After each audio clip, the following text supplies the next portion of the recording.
মানুষ একা থাকতে পারে না।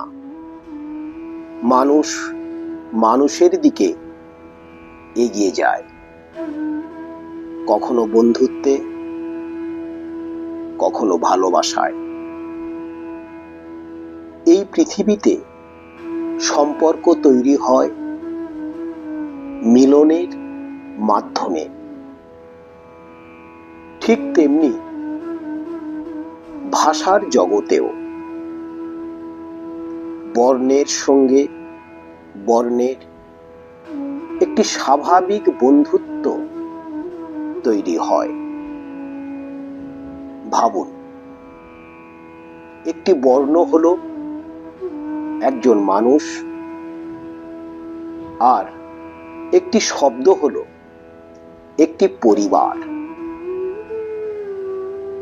দুটি বর্ণ যখন কাছাকাছি আসে তখন তারা আগের মতো আলাদা থাকে না। এই বন্ধুত্বের ব্যাকরণ হলো সন্ধি। কখনো একটি বর্ণ প্রাধান্য পায়, কখনো অন্য বর্ণকে নিজের সঙ্গে নিয়ে আসে,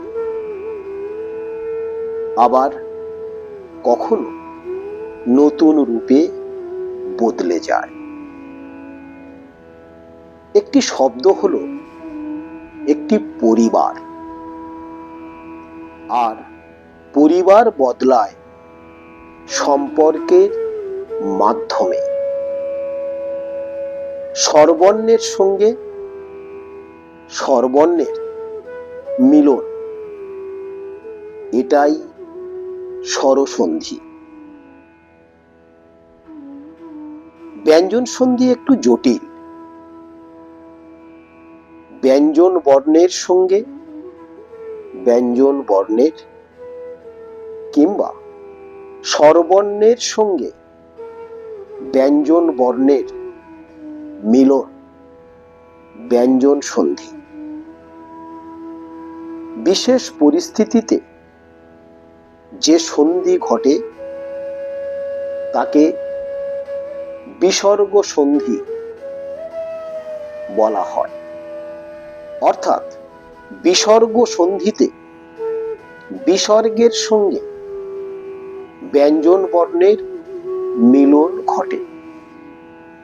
মানুষ যেমন সম্পর্কের মধ্য দিয়ে বদলায়, বর্ণও তেমনি অন্য বর্ণের সংস্পর্শে বদলায়।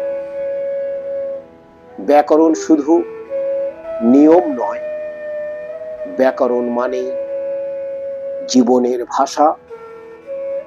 আমাদের এক পরিবারের সঙ্গে আর এক পরিবারের বন্ধুত্ব বা মিলনই সন্ধির মধ্য দিয়ে আমরা উপলব্ধি করতে পারি।